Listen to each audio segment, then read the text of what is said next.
Hello, it's Saturday the 25th, November 25th, a couple days after Thanksgiving. I had a beautiful holiday with my family and extended family and some new family. And I hope everybody had a beautiful holiday and survived it well. And what I want to talk about today is what I feel and see as like what I would say a groundswell of things happening and coming from all different directions in terms of what time it is.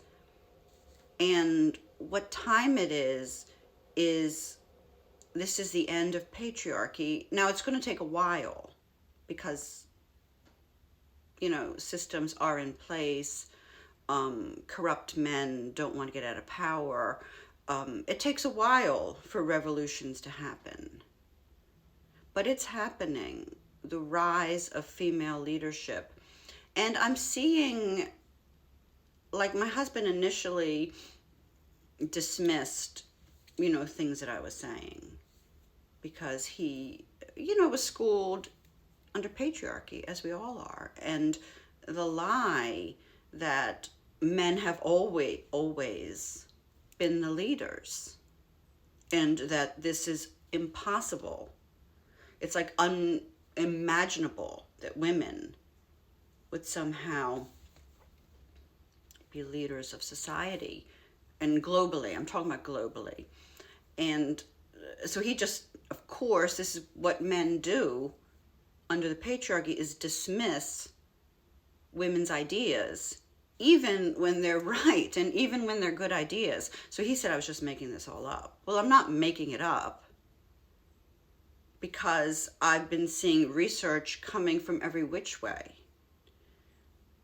Archaeological research, anthropological research that says that the best hunters in many cases were women.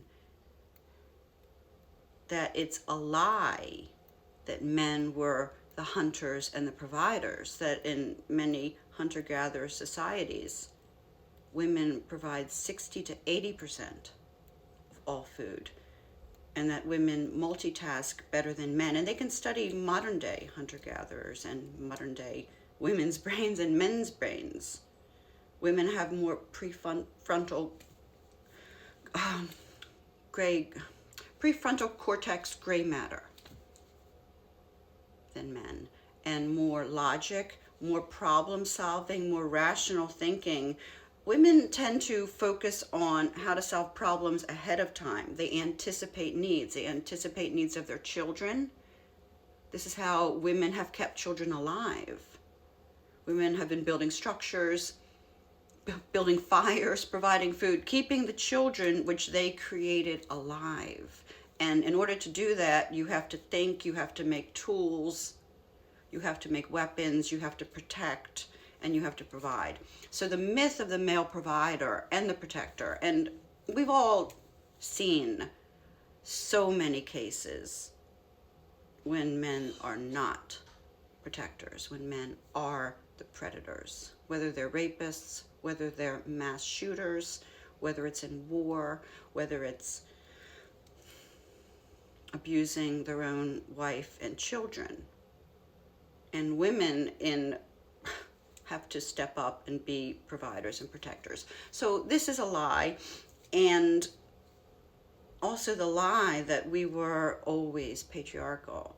Look, what are the goddess statues? Do people not know history? Do people not study? I mean, I know that history has been written by men, and it's been rewritten, and it's been written wrongly to cast men as in this great light and women as doing nothing except creating every human on earth.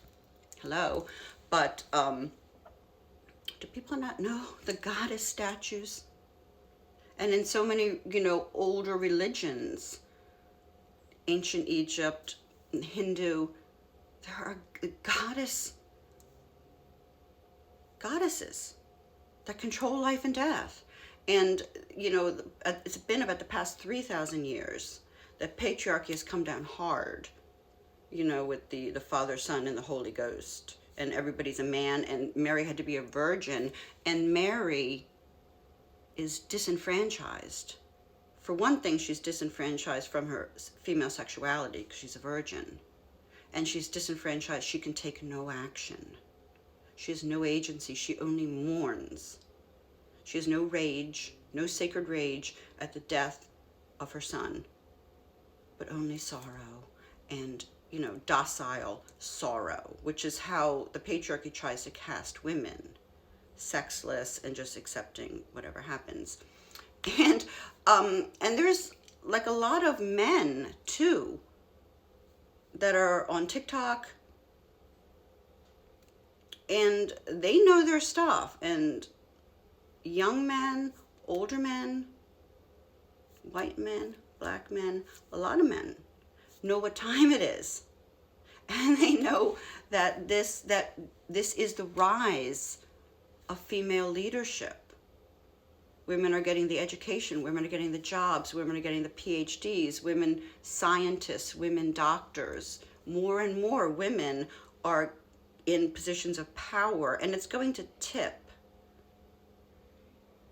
It's going to tip because women are more community-oriented, have more empathy, more problem-solving ability, more multitasking, more rational control of their emotions. Who should be a leader, clearly? Or should it be men who activate this primal part of their brain and go into this rage response? They have problems. A lot of men have problems controlling their emotions, and the rational part of the brain is overridden by primal emotions. And there's so much violence. 99% of mass shooters are men. I think like 95% of violent crime is done by men. 95% of sexual assaults are done by men. So men are more violent. And do people not look at history? Do people not read the papers? Do people not look at wars? So this lie that men are the, noble protectors and providers is a lie. And something came up, it was very funny. I learned it on TikTok, but my son, who is very smart, says he knows this. That apparently in Europe, and particularly in Germany, most men sit down to pee because it's more hygienic. And if you do like infrared or show the germs going around, if you put a camera that shows where the pee is going when an ordinary man stands there and pees, it's going all over. He's creating a mess. And every woman knows that. Every woman knows that men create a mess in the bathroom, which generally the women clean it up. Do women do that? Do women go in the toilet and make a big mess? No, men make a big mess.